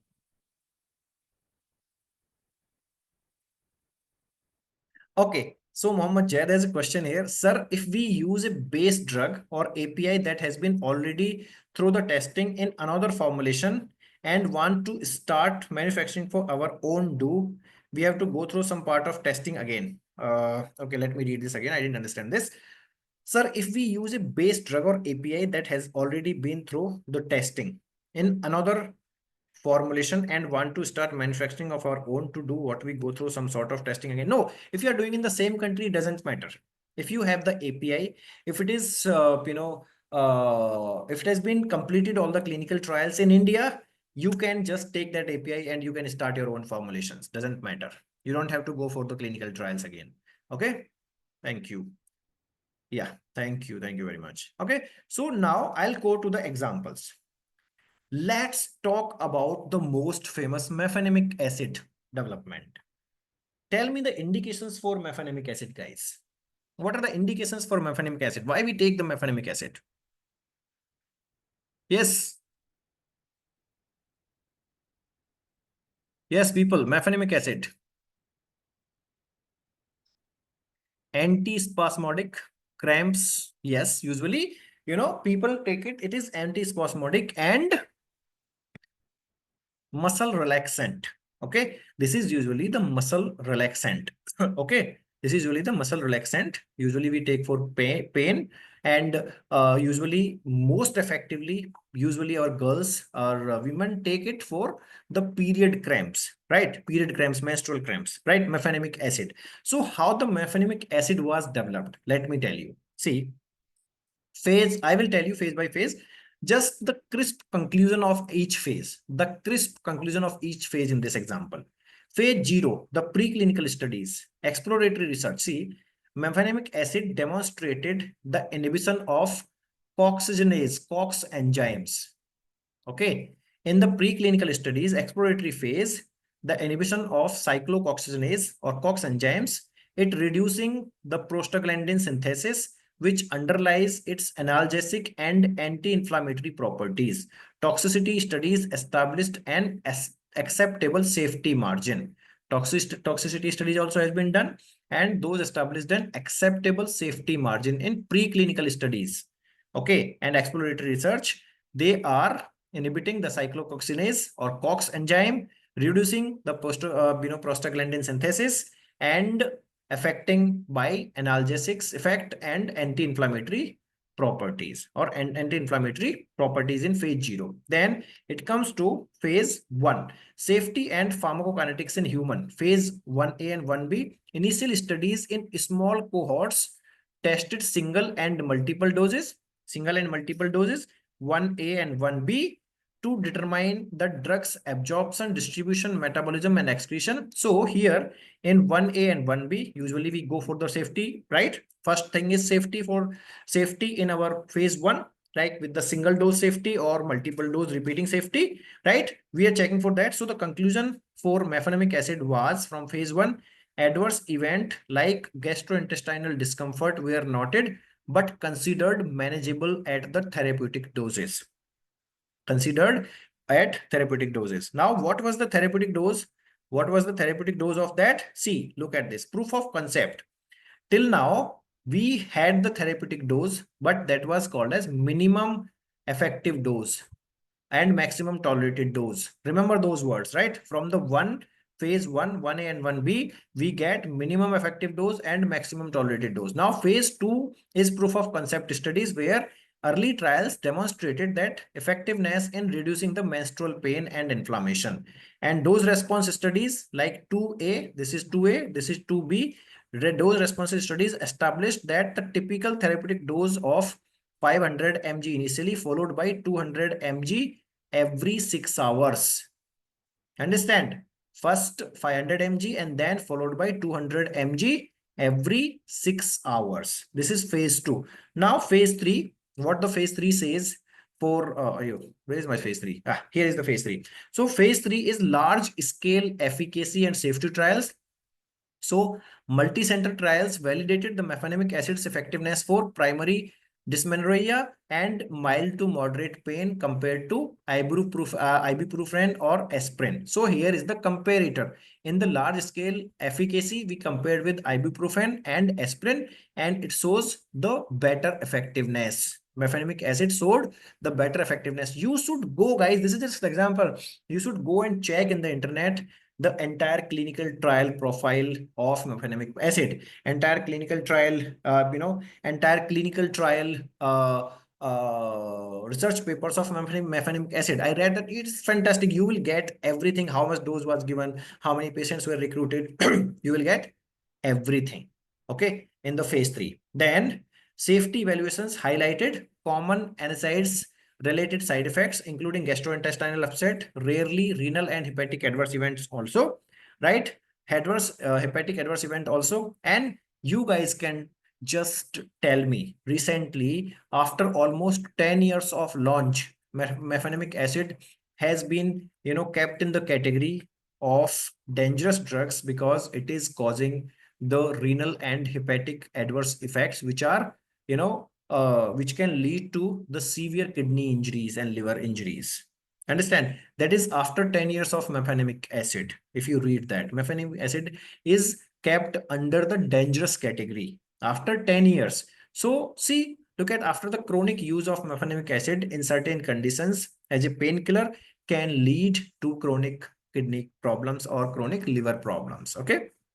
Then post-marketing phase, that is post-marketing surveillance. Okay. So reports from widespread use confirm efficacy, but also highlighted the risk of gastrointestinal bleeding and cardiovascular concerns, especially with prolonged use. Regulatory updates emphasize the caution in the patients with history of gastrointestinal or cardiovascular issues, right? So this is also there. Outcome, mefenamic acid became widely available for pain and inflammation management. Its development marked a significant addition to NSAIDs classes, and though it is prescribed with caution due to potential side effects. Understand? So this is the brief of a mefenamic acid development in all the clinical phases, right? So now let me show you one more document. You will be, happy as yesterday I got the request for vaccine development, right? So you can just tell me if you can see this.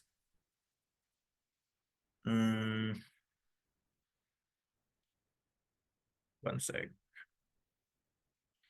Yeah, can you see this document? Can you see the COVID-19 vaccine development, guys? Can you see the COVID development? Okay, see, so here, I'll not tell you everything. You will see here, COVID-19 vaccine development. I think this is the second paper. First paper is here. Okay, first paper is this. A phase 2/3, participant blind, observer blind, double blinded. Okay, this is double blinded randomized controlled study to assess the safety and immunogenicity of this vaccine, COVID-19 vaccine. This is Covishield. Okay, this is Covishield by Oxford University in India. I mean, in adults in India. So it was done with the Oxford University in London, and then it brought to India with the help of Serum Institute of India. It was done, the clinical trials and everything was done in India by Serum Institute of India. So here, if you look at this, see how they have shown study design and participant for this. It was double blinded, participant observer blind, randomized control trial. But if you look at the whole thing, you will see how the randomization was done, how the masking was done, what was the procedure, okay? And what was the outcome, statistical analysis. You will see how the patients were selected, how the patients were selected in this. You will see everything here. Okay, so you just have to go and read these things. You have to read the papers. So first 2,101 participants were screened. Out of that, 1,601 enrolled, and in that 1,200 enrolled to the safety and cohort randomization, and 401 enrolled to the immunogenicity and reactogenicity cohort and randomization. Okay, and then ultimately, they got these patients, and here are the demographics and baseline characteristics. you will see, you will read, if you read these papers, you will get how it was effective, how the efficacy was checked, how their, side effects were checked, any severe side effects, any treatment related adverse event, any, severe AESI, any, other ACE. So you will get everything in these papers. Okay. And now if you want to read all the phases here, you can go, and this is another review article in Transduction and Targeted Therapy Journal. You will see COVID-19 vaccine development milestones, lessons, and perspectives. So you will see all the phases here: vaccine induced immunity and existing platforms. What are those, they have used, and how they have made this vaccine in how many patients, and what were the studies considered. So you will get everything here in this, guys. Okay, you will get in this, and you will read in details. Okay, so there are multiple examples what you can check out, right? So it's 9 o'clock. We are taking this class for 2 hours. So guys, thank you very much. Now I will just take two more questions. If you have any questions, please put up, and then I'll just share the attendance form. Wait. By the time you write your questions, please.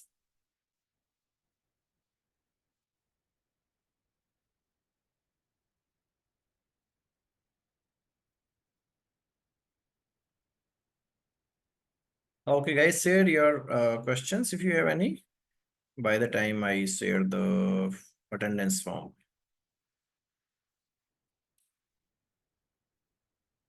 Any questions? I believe you all are hungry, right? You will straight away go for dinner. So I will share the articles in the group. Don't worry. Okay, so I have shared the feedback form. I have shared the attendance form, guys. Fill it. Okay. I'll close it in 5 minutes. No worries. So thank you, guys. Take care and good night. Thank you very much.